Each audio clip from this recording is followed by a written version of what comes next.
Buenos días, bienvenidos a todos a esta actividad excepcional, yo diría, de la Fundación Internacional para la Libertad. Tener el gusto de, presentado por nuestro presidente Mario Vargas Llosa, escuchar al presidente de Uruguay, Luis Lacalle Pou, un amigo de la FIL que nos acompañó reiteradas veces en tiempos pasados y que ahora está haciendo una presidencia que a todos nos llega de afecto y de admiración. Quiero decir que tal es el entusiasmo que tenemos, que junto al Centro de Estudios para el Desarrollo, la Fundación Libertad, estamos creando ahora un proyecto que se llama Puente Argentina-Uruguay, o Uruguay-Argentina para no entrar en disputas futbolísticas, con el cual esperamos acentuar a través de estos think tanks y por supuesto con el apoyo de la FIL, el trabajo entre nuestros dos países. Querido presidente, es un gran gusto que nos acompañes y le doy la palabra ahora a Mario Vargas Llosa, presidente de la FIL, Premio Nobel de Literatura, intelectual y escritor enorme, para que te dé la bienvenida. Muchas gracias, Gerardo.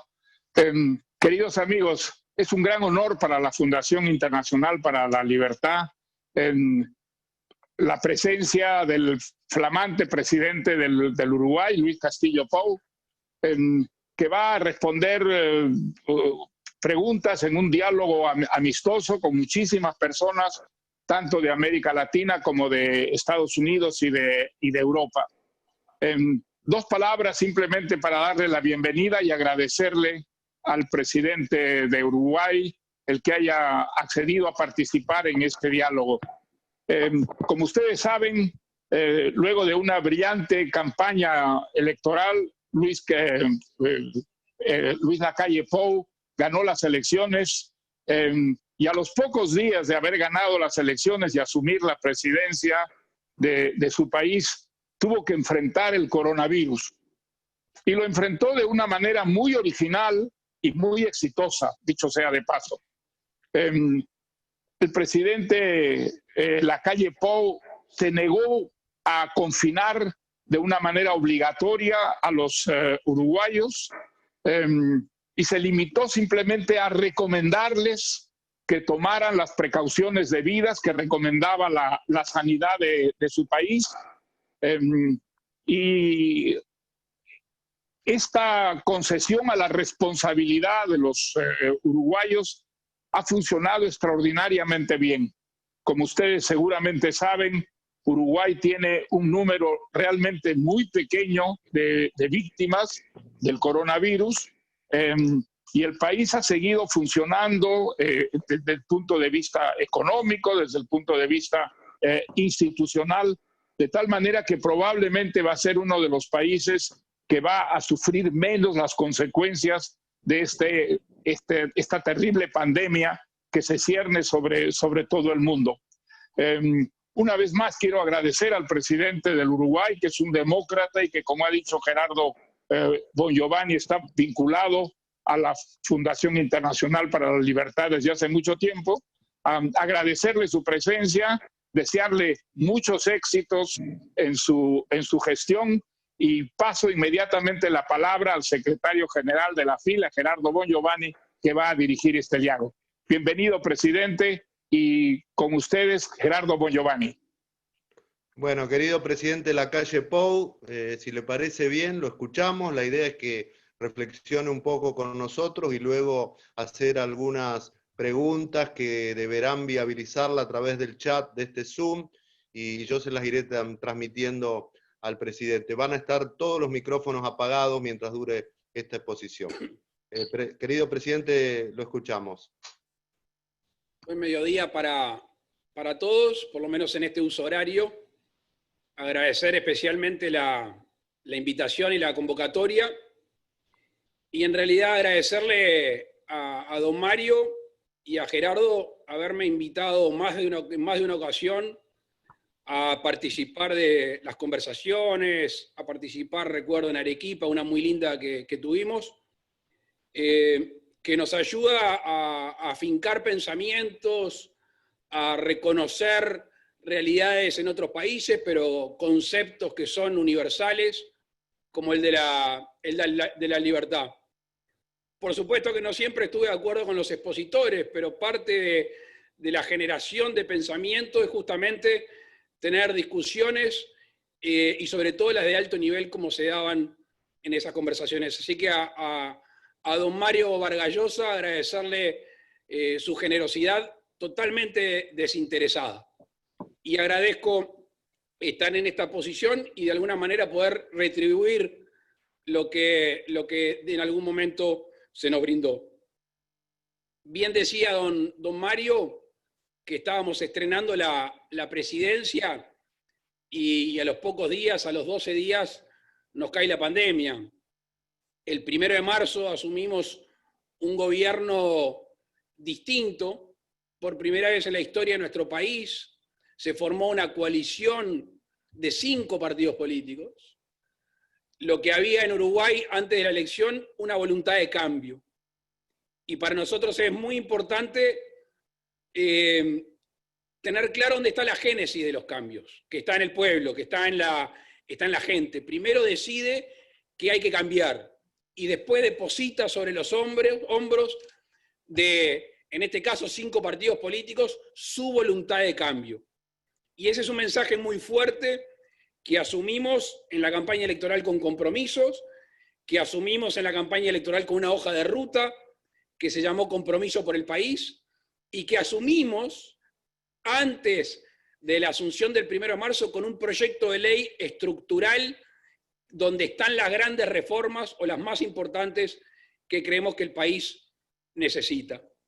El 13 de marzo, no me lo voy a olvidar nunca más, viernes 13, estábamos volando al norte del país en un helicóptero para inaugurar la cosecha de arroz. En esos momentos que hay señal en el aire, nos llega el mensaje de los primeros 4 casos de coronavirus en el país. Participamos de la cosecha de arroz, obviamente la cabeza ya la teníamos en este tema, y a la vuelta convocamos al Sistema Nacional de Emergencia y convocamos al Consejo de Ministros. Y quiero hacer hincapié en el tiempo que va desde el 13 de marzo al 13 de abril, porque es fundamental para los resultados parciales que tiene hoy el país, y quiero suscribir el concepto parcial, porque esto está bastante lejos de terminar. Ese mismo día, esa misma noche, con 4 casos confirmados, suspendimos las clases, cerramos las fronteras, suspendimos los espectáculos públicos y tomamos alguna otra medida que el Estado podía tomar. Y al otro fin de semana, y este para mí es el más importante en términos de los cuales recién hablaba don Mario, del viernes 20 al lunes 23 se da el epicentro de la discusión nacional sobre la cuarentena obligatoria. Para mí fue un momento de mucha soledad y de mucha introspección. Son esos momentos que uno dice, bueno, ¿qué soy? ¿Cuál es la razón de ser? ¿Qué es lo que me mueve? ¿Qué es lo que yo siento como presidente? Ya no jugando o en términos de mi vida, es la vida de los uruguayos, que es mucho más importante que las decisiones que yo tomo sobre mi propia vida. Del viernes 20 al lunes 23, expresidentes de la República, distintas gremiales, la opinión pública en general, y ojo que no entiendo que hayan estado mal, pero en ese momento nos decían cuarentena obligatoria, porque el mundo fue navegando a oscuras, teníamos las experiencias casi todas malas de Europa, alguna incipiente de buenos resultados, pero todo decía que para un gobierno era lógico, y voy a agregar un concepto que puede ser discutible, fácil, o la medida más fácil, decretar la cuarentena obligatoria. Y desde el principio tuve claro que no lo iba a hacer. Desde el mismo viernes, cuando empieza a generarse una presión muy fuerte, imagínense los mensajes de WhatsApp de lejanos y de cercanos, además de la opinión pública en general, iba contra todo lo que yo creo, que es la libertad del individuo. Y la libertad en los círculos concéntricos, que es la personal, que es la libertad en el relacionamiento y la libertad de una nación. Y el lunes de mañana recibí al Sindicato Médico del Uruguay que había ya manifestado desde la academia, desde la ciencia, una posición que a mí me resultaba difícil discutir en ese plano, que teníamos que ir rumbo a una cuarentena obligatoria. Y en esa reunión, y después lo hicimos público, yo le dije si alguien estaba dispuesto a encarcelar, a detener a un uruguayo que salía a hacer el peso, que salía a hacer un poco de dinero para parar la olla, no para un mes, sino para ese día. Si alguien en serio estaba dispuesto a un régimen policíaco, a lo que aquí se conoce como medidas prontas de seguridad. Y me acordé de una frase muy linda que me dijo un ex ministro uruguayo, fallecido hace poco tiempo, ministro, periodista, docente, Antonio Mercader, en una discusión de hace muchos años, creo que fue en el año 2007, me dijo: los latinos tienen leyes rígidas de cumplimiento flexible y los anglosajones tienen leyes flexibles de cumplimiento rígido. Y me ha marcado durante toda mi carrera. Recuerdo cuando fui presidente de la Cámara, en mi discurso de Asunción, dije: más vale el precepto legal que no existe que el que existe y no se cumple. Porque como el derecho es la estructura que ayuda a sostener una sociedad, si tenemos parte de esa estructura que no se respeta, que está vulnerable o que es endeble, se desparrama el relacionamiento social. Y hoy lo puedo decir con tranquilidad, fue hasta el momento exitoso. ¿Y por qué fue exitoso? Pues es una pregunta que nosotros nos debemos de hacer.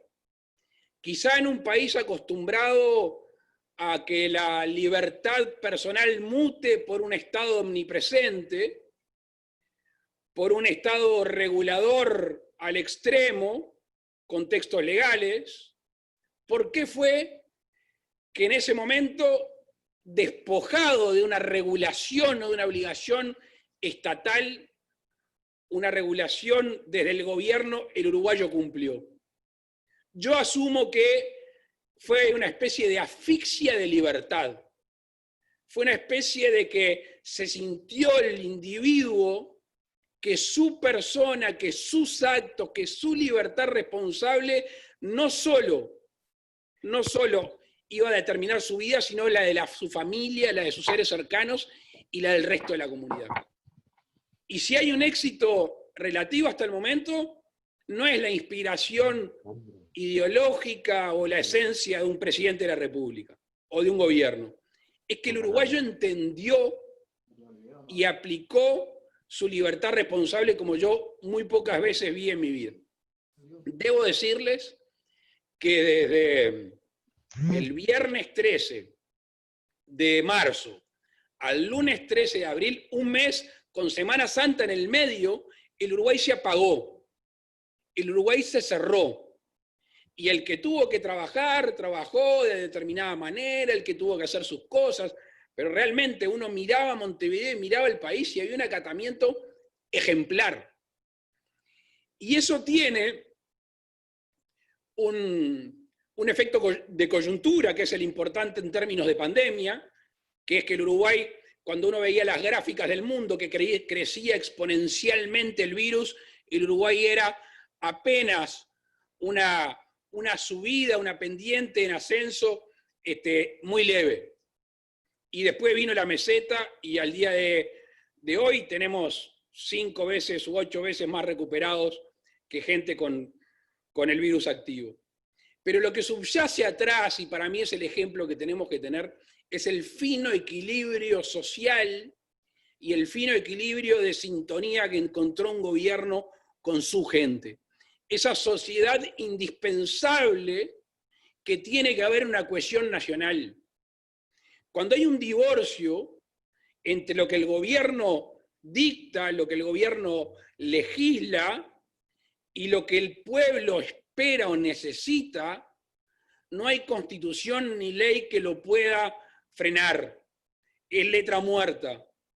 Y lo que pasó acá es que hubo un entendimiento, una comprensión, ya no solo del momento, sino de la estructura de la cual está hecha nuestra nación de hace muchos años, libertad o muerte fue la bandera de los 33, que quizás estaba dormida, que quizás hacía falta generarle esa responsabilidad a nuestros compatriotas.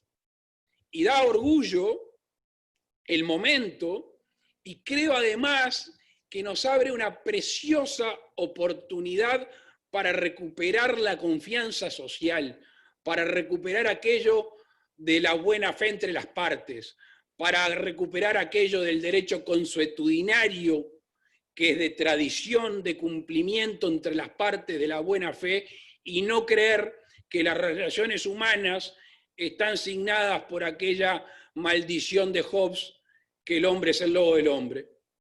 Pasé toda mi carrera de derecho peleándome contra Hobbes, he crecido, me tocó ser presidente y no estoy dispuesto a entregar esa batalla, porque la humanidad misma ha demostrado que estamos de este lado, y de este lado es la forma de entender una sociedad.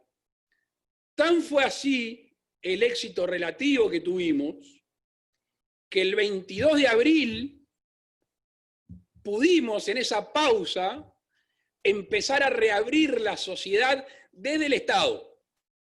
Lo primero fue la vuelta a la construcción, una actividad dinamizadora de recursos humanos, de recursos laborales y de actividades conexas. Al mismo tiempo, o días después, se retornó a la educación rural, que de alguna manera la que había quedado más alejada de las plataformas virtuales para poder seguir conectado con su educación, y además no estaban perjudicados por el virus. Imagínense también lo que fue esa vuelta, como toda cosa nueva y con ese dolor que todavía estaba vigente, con el temor. Retornaron las escuelas rurales, al principio con muy poca participación, y hoy están todas abiertas y todas funcionando. Después determinamos otra etapa, 1 de junio, 15 de junio, y la que empieza ahora el 29, que es la vuelta generalizada a toda la educación nacional. Y tenemos hoy, porque ha sido voluntaria, en un entorno del 60 y pico, 70% de alumnos participando en las comunidades educativas, y obviamente no ha habido un contagio masivo. Como toda apelación a la libertad, no todo es de aplicación hegemónica. Y a veces tenemos algunos sectores o algunos uruguayos que no la cumplen. Ahora, debo decirles que el autocontrol, la autorregulación, la censura popular, aquel que no está cuidando al otro, ha sido enorme. Muchos se han cuidado porque sienten que deben de hacerlo, y otros por vergüenza no ser señalados. Y allí hay un concepto que nosotros lo decimos en todos lados: libertad responsable, que es la diferencia entre libertad y libertinaje. La libertad más pura, cruda y linda es la que se ha aplicado en nuestro país, e insisto, en los 1710 días que me quedan de gobierno, creo que va a ser un faro que va a dejar a un pueblo andando, a un gobierno que se va, pero a un pueblo andando que va a ser mucho más dueño, mucho más propietario de su destino, y va además a obligar mucho más a su gobierno. El empoderamiento de los ciudadanos, el sentimiento de esa libertad, va a hacer que a nosotros los gobernantes nos tengan mucho más cercanos en el control, en el contralor y en la obligación. Yo creo que aquí hay un incipiente círculo virtuoso, que no es nuevo, que estaba en el ADN nacional, pero quizá hacía falta sacudirle la modorra, y lamentablemente tuvo que venir una epidemia para así poder salir adelante. Cosas lindas que han pasado. La ciencia que no cuenta con muchos recursos en nuestro país, pero que siempre se ha destacado no solo dentro de fronteras, sino en el resto del globo terráqueo. Hoy tenemos un grupo asesor científico honorario de gente de primerísimo nivel nacional e internacional, que nos da un backup importantísimo en todas las aperturas que estamos haciendo en la vida social. Yo ayer de noche firmé un decreto del retorno a los espectáculos públicos. Está por empezar el fútbol, ya empezaron los entrenamientos. Hay una vida social que se empieza a llevar adelante con ciertos parámetros de esta libertad responsable, de la cual al día de hoy, a esta hora, el Uruguay se siente muy orgulloso, pero sabe que lo tiene que cuidar muchísimo. A modo de introducción, por aquí lo dejo.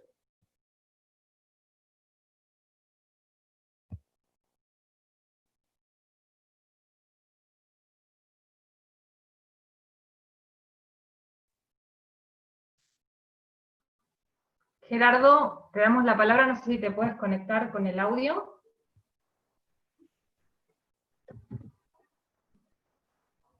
No me digas que se durmió.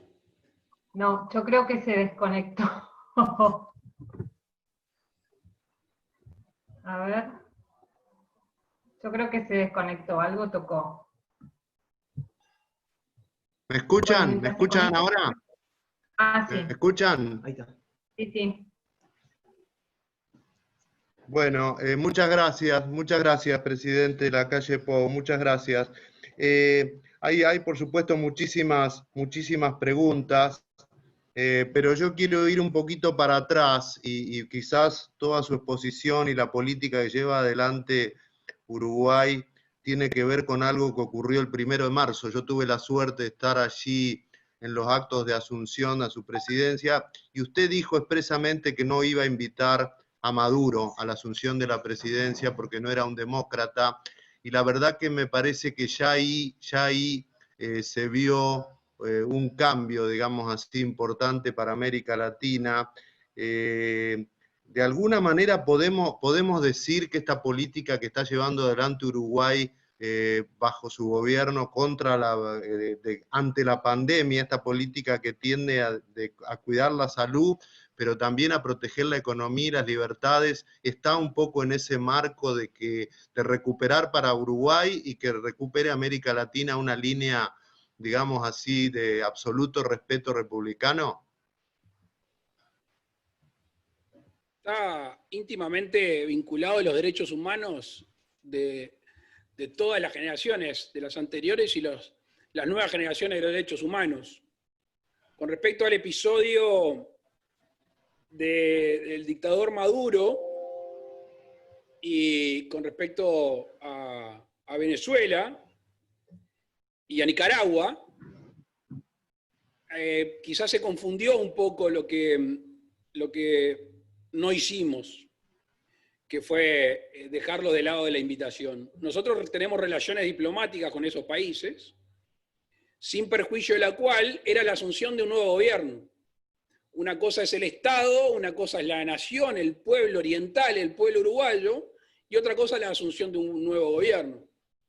Y si en mi discurso hubo dos pilares, que es la defensa de los derechos y la evaluación de una gestión sobre la libertad en todas sus manifestaciones, era muy difícil decir un discurso habiendo invitado o habiendo concedido el lugar a dictadores. ¿Cómo está, presidente Lacalle, me preguntan, Uruguay respecto a testeos, a casos y a fallecidos? Entendemos que en este momento tiene alrededor de 800, casi 900 casos confirmados de COVID, hay creo que 28 fallecidos. Hay una cantidad de testeos bastante importante, creo que es por 5 lo que testea Argentina, pero a su vez en estos últimos días ha habido un pico que lo llevaron a usted ayer declaraciones en cuanto a que a lo mejor tenían que poner un poquito el pie en el freno. Tenemos un número significativo de test por millón, creo que andan en torno a los 13.000. Creo que en América Latina es el más importante. Tenemos en el entorno de los 800 y pico de casos, casi todos recuperados. 900 casos, casi todos recuperados. No llega a 30 el número de fallecidos, 26, 27. Y veníamos muy bien, la semana pasada veníamos 0 casos, 0 casos, 1 caso, 0 casos. Nosotros ya estábamos con la cabeza puesta en levantar la emergencia sanitaria, que una cosa es levantar la emergencia sanitaria y otra cosa es la nueva normalidad, ¿no? El distanciamiento físico sostenido va a permanecer por mucho tiempo, etcétera, etcétera. Y en un departamento del este del país surgió un brote muy extraño, fue adentro de un centro de salud. Estamos todavía para ver si es que no se descansó el anuncio, y al día de ayer es el departamento con más casos, y es un departamento que no es de los más poblados. Casi todos los infectados son pertenecientes al ámbito de la salud, increíblemente, pero estuvimos allá el lunes. Yo cuando hay un caso, un brote, estuve 2 veces en Rivera, cuando hubo un brote se controló, y eso que Rivera es una ciudad compleja porque es binacional, y no estábamos dispuestos a cerrar la frontera porque allí hay una vida binacional tanto de los uruguayos como de los brasileños, pero se controló el brote en Rivera, que era lo más difícil, y ahora estamos operando de la misma manera en 33, que se generó en 33 algo distinto de Rivera, no sé si es por las características de la población, hay mucho temor que ayuda a que la gente se cuide más, pero al mismo tiempo perjudica o va en desmedro de las actividades diarias de los individuos. Por ejemplo, nosotros cerramos las escuelas, los liceos y las UTUs de la capital del departamento de 33, mantuvimos abierto con concurrencia voluntaria y nos llamaban ayer de noche a decirnos que no está yendo nadie a las escuelas y a los liceos. Hoy tomamos una medida de hasta el 3 de julio poner una pausa en ese sentido. Pero bueno, ayer la verdad que fue un golpe medio duro para mí en lo personal, porque veníamos bárbaros, veníamos bajando los casos, estábamos con 12 casos activos, íbamos rumbo a tener 6, lo teníamos controlado, y ahora estamos en 60, pero esa gran mayoría son de casos en 33 que no me cabe la menor duda que lo estamos controlando. Se cuarentenaron 200 personas que habían tenido contacto. Ayer hicimos en el entorno de 1000 hisopados aleatorios y agentes de la salud. El sistema de salud está respondiendo, los recursos humanos de la salud responden con mucha dedicación y mucho afecto a la tarea, y de nuevo tenemos ese grupo de científicos bastante al día, updated con todo lo que está pasando. Te voy a contar una cosa que me olvidé, fíjate qué interesante. Vuelvo al lunes 23 de marzo, lunes 23 de marzo. Yo pedí modelos predictivos, que era muy difícil tener modelos predictivos porque casi que no los había en el mundo. Y esa noche, antes de tomar la decisión de la cuarentena no obligatoria, o el confinamiento no obligatorio, tuve 2 modelos. Uno que decía que en Uruguay se iban a infectar con el virus, que iba a haber 1.250 casos activos. Me parecía razonable, cuando uno lo baja, cuántos van a estar con síntomas, cuántos internados, cuántos en CTI y eventualmente cuántos fallecimientos. Y el otro me dijo que en Uruguay se iban a enfermar 250.000 personas. Imagínense el spread que tuvimos entre uno y otro modelo predictivo. Así que la decisión de decir que no a la cuarentena obligatoria fue un poquito más compleja en base a los datos que teníamos.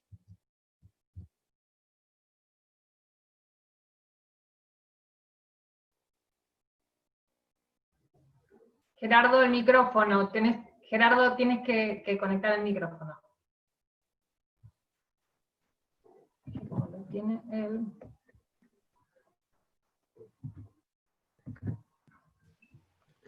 Querido presidente, hay varias preguntas. Usted sabe que en muchos países se ha planteado una suerte de dicotomía entre salud y economía, donde, bueno, algunos políticos dicen que ellos priorizan la salud, algunos incluso llegan a decir que no les importa la economía. En el caso de Uruguay está claro de que la estrategia del gobierno fue bien distinta, fue cuidar la salud, pero también cuidar la economía, adicionalmente algo muy caro para nosotros, cuidar también las libertades. Yo tengo entendido que ustedes armaron un equipo de gobierno que además de incluir epidemiólogos, científicos, incluyó expertos en economía, en producción, gente de la universidad. Creo que sería interesante que nos comparta una referencia sobre esto. Yo creo que hay una falsa dicotomía entre la salud y la economía. Y le agrego otro elemento más a toda esta pandemia, que es la salud mental, que es el confinamiento, que enfermedades cada vez más presentes que se deben a estados mentales y que después tienen derivaciones fisiológicas, o enfermedades como el estrés, enfermedades como la angustia, que terminan afectando severamente a las personas, también estaban en juego. A ver, gente de la tercera edad en nuestro país, que vive sola, se calcula en el entorno de 130.000, que muchas veces ni siquiera los malagradecidos de sus hijos o sus nietos los van a visitar. Allí hay factores que atentan contra la vida de las personas también. Entonces, me parece que quizá lo acertado fue un abordaje, yo le llamé las tres perillas: la sanitaria, la social y la económica. Obviamente, al principio de la pandemia, la perilla más grande era la de la salud, pero regulábamos con la económica y con la social. Era indispensable sintonizar esas tres cosas. Y al mismo tiempo, valorar, en este caso no ganadores y perdedores, porque no hubo ganadores, salvo los que fabricaban algún producto de utilización en la pandemia, pero ¿quiénes perdían más? Y como nosotros no somos ortodoxos, el Estado tuvo una fuerte presencia asistencial y trató de saltar la burocracia, trató de saltar ese freno, ese muro que a veces se genera para que llegue al destinatario, y con aplicaciones tecnológicas pudimos llegar directamente a aquel que lo necesitaba. Al mismo tiempo estimulamos al trabajo, dando préstamos. Tenemos, a través del SIGA, tenemos una garantía de 2.500 millones de dólares para estimular sobre todo al pequeño y mediano, que como no tiene capacidad financiera, con 2 meses de no poder seguir su ciclo económico se caía. Y como nosotros somos optimistas que esto va a pasar, y que el Uruguay va a pasar de la mejor manera posible, y que va a ser imán para llegada de mucha gente del mundo, tratamos de sostener, mediante determinados estímulos, a la economía media. Ahora pasamos a otra fase, o abrimos otra puerta, que es sostener a la economía grande. Y hace 4 días, y ayer el ministro de Economía lo dijo nuevamente, vamos a promocionar un subsidio al que genere trabajo. Se nos llenó de gente en el seguro de paro. 200.000 personas, 190 y pico mil personas.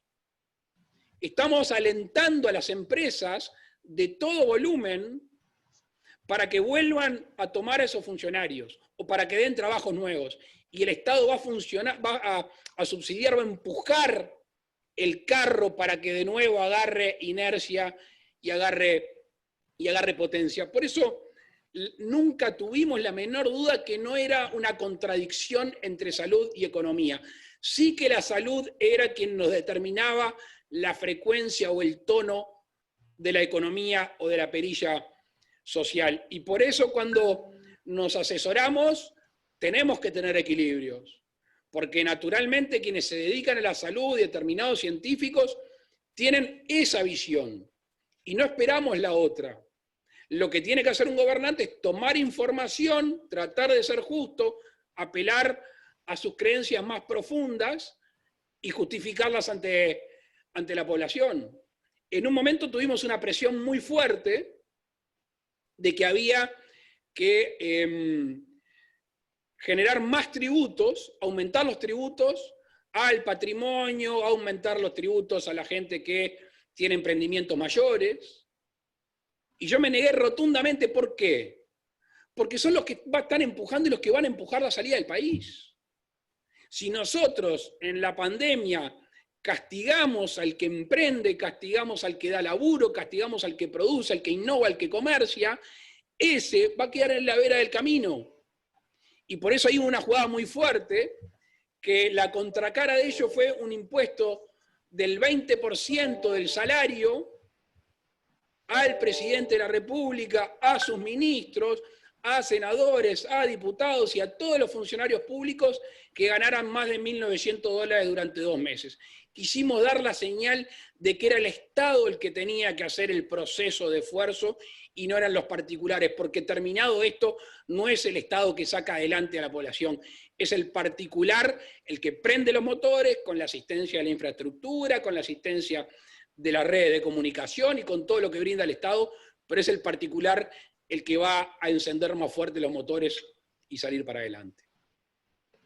Presidente, a propósito de eso, y hay varias preguntas que se refieren al tema, efectivamente algo que a muchos nos admiró y nos generó también una sana envidia, como dice alguno de nuestros oyentes, que dicho sea de paso, le quiero avisar que tenemos 450 referentes conectados de más de 20 países de Iberoamérica.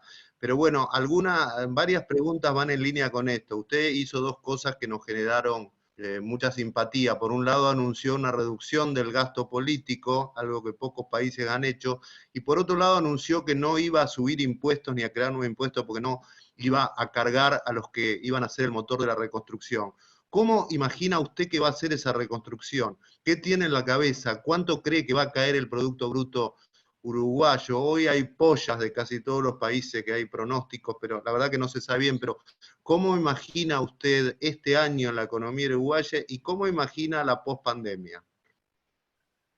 Gerardo, con mucho respeto a los economistas y lo que hacen los pronósticos, quizás por mi deformación de rebelde desde muy chiquito, siempre los discutí. Veo que está mi tía ahí entre los 400 y pico que se ríe cuando yo digo rebelde. Recuerdo en el año 2015 le saqué una foto de los pronósticos del Fondo Monetario Internacional sobre la economía de nuestro país. Y le saqué una foto porque cuando le leí dije, esto está equivocado. Porque están muy bien las proyecciones. Y las entiendo y hay que hacerlas porque hay que darle determinado pista de aterrizaje a las inversiones y a los gobiernos. Ahora, no hay que olvidarse que la economía tiene un componente esencial que es humano, que es la confianza. En el día de ayer Uruguay hizo una emisión en moneda nacional, gran parte, y superó las expectativas. ¿Y qué hay ahí atrás? En plena pandemia, un país emergente saca obligaciones al mercado internacional y genera una atracción muy grande, en el entorno de los $2.000 millones. ¿Y qué hay ahí? Hay confianza. Y sobre la confianza que se construye, y por eso vuelvo para atrás, qué importante que es la cohesión entre el gobierno y el pueblo. Si el pueblo quiere una cosa, necesita una cosa, el gobernante la interpreta, lo procesa y actúa en consecuencia en base a sus valores, eso genera una inercia, insisto, un círculo virtuoso nacional que tiene un contenido internacional, que tiene una visión internacional. Y el mundo va a ir inexorablemente, vuelvo para atrás, mucha gente en el mundo que tiene la posibilidad de hacerlo, va a ir inexorablemente a alejarse de las grandes urbes y a poner dentro de sus intereses, para ver dónde vive, dónde invierte y dónde cría a sus familias, la sanidad ambiental y humana de un país. Y Uruguay, si sigue así, va a estar entre los lugares atractivos para hacerlo. A eso le hemos sumado en estos días medidas relativas a la residencia fiscal, acercamos nuestra normativa a la portuguesa y al mismo tiempo enviamos al Parlamento una multiplicación, una duplicación de los años del tax holiday para seguir siendo receptores de migración. Uruguay en estos años fue receptor de migración muchas veces por exilio político. Tenemos miles de venezolanos, otros tantos cubanos que han escapado del régimen y Uruguay siempre tuvo los brazos abiertos. Ahora queremos ser receptores de migración voluntaria y no necesaria, que es aquellos que entienden que el mundo moderno es un pañuelo, que se puede vivir con su familia en un lugar y trabajar para otro lado del mundo, y Uruguay es el lugar para venir, y creo que si crucemos los dedos, si la gestión de esta pandemia termina así, Uruguay tiene otro motivo, aparte del de su gente, su amabilidad, su territorio y tantas otras cosas, para ser un lugar donde venga a residir más gente. Uruguay necesita más gente consumiendo, más gente educándose, más gente invirtiendo para salir adelante. Por supuesto, y ayer tenía una conferencia con varios jefes de Estado de Iberoamérica y miembros de organismos multilaterales de crédito. Por supuesto que hay una preocupación. Ayer dije un temor o un miedo, quiero sacar la palabra temor y miedo, una preocupación porque esta reacción natural de proteger a mi nación, proteger a cada uno de sus países, no termine siendo una excusa para el proteccionismo. Y allí tenemos que volver o entender que si hay algo que hizo esta pandemia es un golpe en el corazón del egoísmo. Creo que recuperamos la palabra comunidad como tal. Y en ese sentido la comunidad tiene que enfrentar una pandemia como la estamos enfrentando, pero también permitir que los países puedan vender, comerciar, interactuar más libremente con las regiones que de alguna manera, dicho sea de paso, interactúa la oferta y la demanda naturalmente, allí que la política sea una forma de facilitar y que no sea un obstáculo. Presidente, le voy a hacer la última pregunta para liberarlo en tiempo y forma tal lo pactado, y tiene 2 o 3 partes esta pregunta. Primero, usted ya habló de la política uruguaya que va a ser en favor de la migración, la atracción de residentes y por supuesto de inversiones, ¿no? Respecto a eso, si nos puede hacer una presión mayor, y en particular la relación con Argentina, ¿no? Argentina y Uruguay son hermanos realmente de todo punto de vista, así lo han sido y todos queremos que así lo sigan siendo, más allá del color político que tengan los gobiernos que a veces no coinciden. Por eso hemos creado este proyecto con el Centro de Estudios para el Desarrollo ahora y vamos a tratar de trabajar más. Pero entonces, si nos puede puntualizar algo más sobre la política de inversiones y concretamente de inversiones y de atracción de residentes, y concretamente la relación con Argentina. Sí, primero, Gerardo, para tener buena relación con Argentina voy a tratar de separar las dos cosas. Porque creo que fue en el diario La Nación, salió un artículo de que el Uruguay iba a la búsqueda de argentinos flexibilizándole la residencia fiscal. En realidad, esto está pensado para todo el mundo. No es un tema para la Argentina, quizá por cercanía se pueda pensar que es así, pero es para todo el mundo. La residencia fiscal y la flexibilización es worldwide, o sea, para todo aquel que entienda que Uruguay es el lugar para venir, entre otras cosas, a vivir.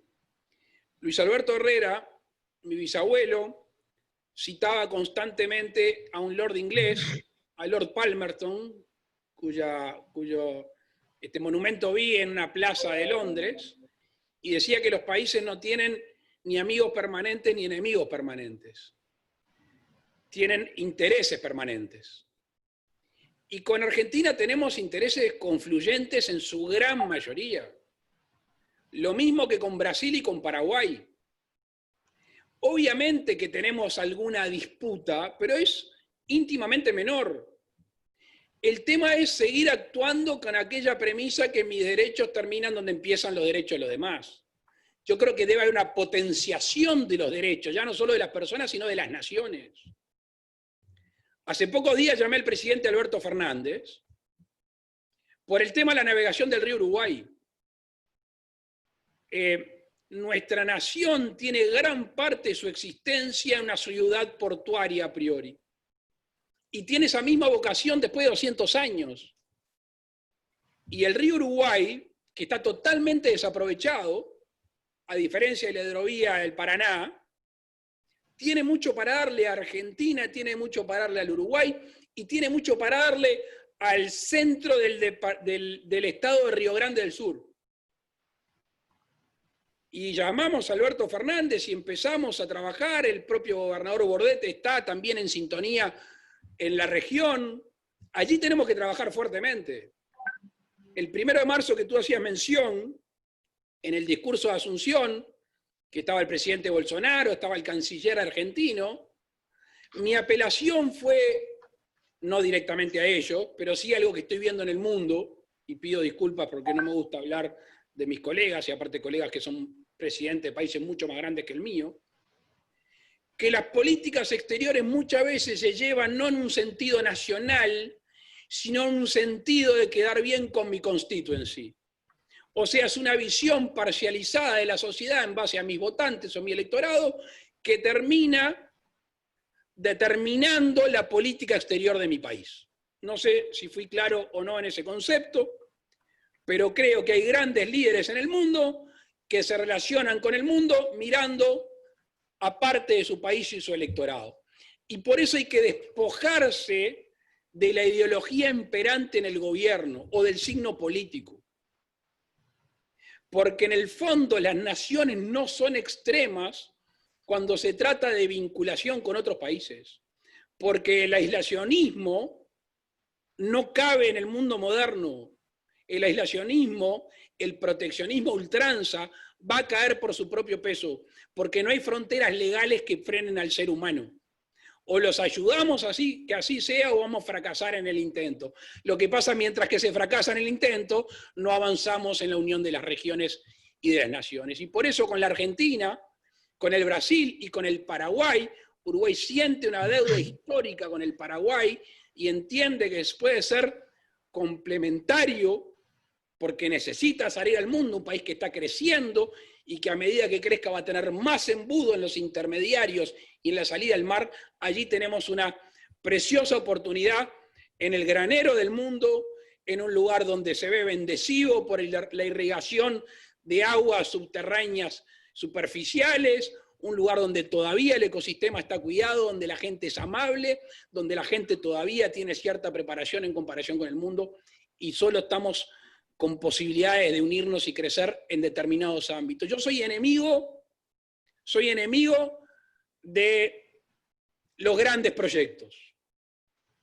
Soy amigo de ir con concreciones en cortos pasos, pero que devengan rápidamente en obras, en cosas tangibles y visibles, y eso va a retroalimentar la visión positiva, en este caso una relación bilateral.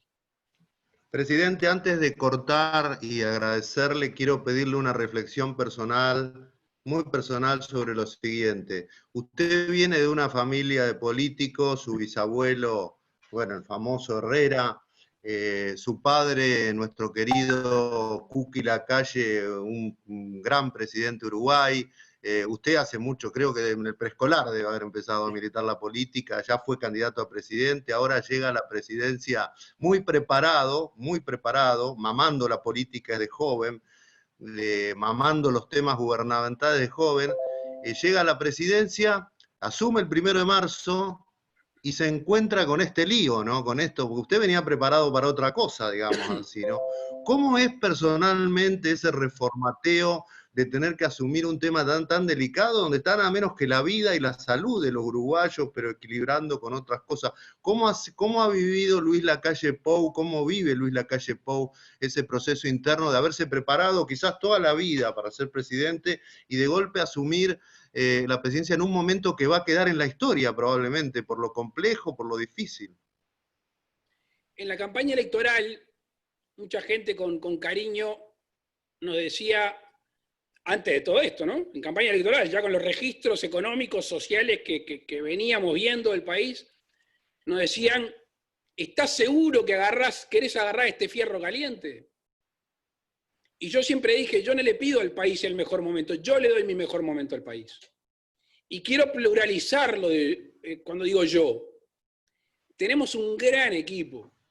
Me gustaría que algunos de ustedes un día puedan poner una camarita e insertarse en el equipo de gobierno. El buen humor, tan importante para estos proyectos, sobre todo en los procesos de angustia. La cohesión, la dedicación, el sentido patriótico de decenas de hombres y mujeres ayuda mucho, facilita mucho la tarea.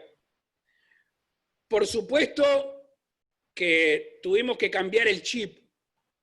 El 13 de marzo cambiamos el chip, pero la inspiración es la misma. No nos sacó del rumbo, simplemente los obstáculos son otros. Demorará un poquito más, pero la luz, el camino, el faro, no cambió para nada.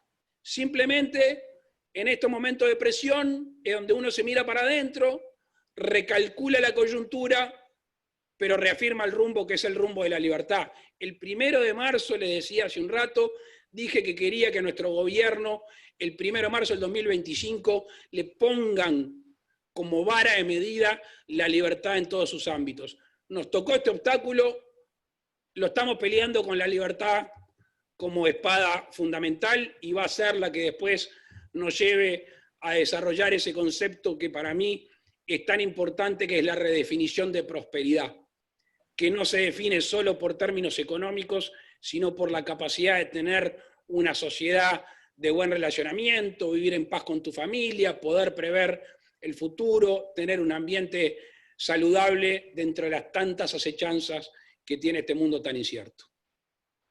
Querido presidente, muchas gracias en nombre de la FIL, de su directorio, de Mario Vargas Llosa.